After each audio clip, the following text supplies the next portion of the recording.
আজকে আপনাদের সাথে শেয়ার করে নেব পালং পনিরের একটি রেসিপি যা রুটি পরোটার সাথে খেতে খুবই ভালো লাগে।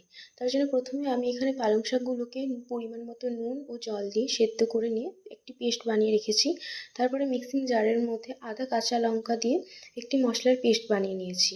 তারপরে কড়াইয়ে তেল গরম করে দারচিনি, এলাচ, লবঙ্গ, শুকনো লঙ্কা, তেজপাতা ফোড়ন দিয়ে থেতো করে রাখা রসুন ভালো করে ভেজে নিয়ে পেঁয়াজ কুচি দিয়ে এবং পরিমাণ মতো নুন দিয়ে ভালো করে ভেজে নিয়েছি।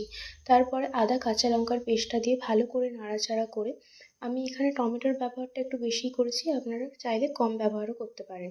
তারপরে আমি টমেটো দিয়ে দিয়েছি। এরপরে হলুদ গুঁড়ো, কাশ্মীরি লঙ্কার গুঁড়ো, ধনে গুঁড়ো দিয়ে ভালো করে নাড়াচাড়া করে টমেটোগুলো একদম গলে যাওয়া পর্যন্ত আমাদেরকে এখানে কষিয়ে নিতে হবে।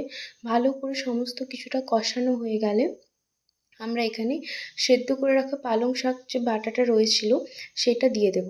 সেটা দিয়ে ভালো করে ফুটিয়ে নিয়ে ভালো করে যখন এটা ফুটে আসবে তারপর আমরা এখানে পনিরগুলো দিয়ে দেবো। আমি এখানে পনিরটা কাঁচা ব্যবহার করেছি, আপনারা চাইলে পনিরটা ভেজেও নিতে পারেন।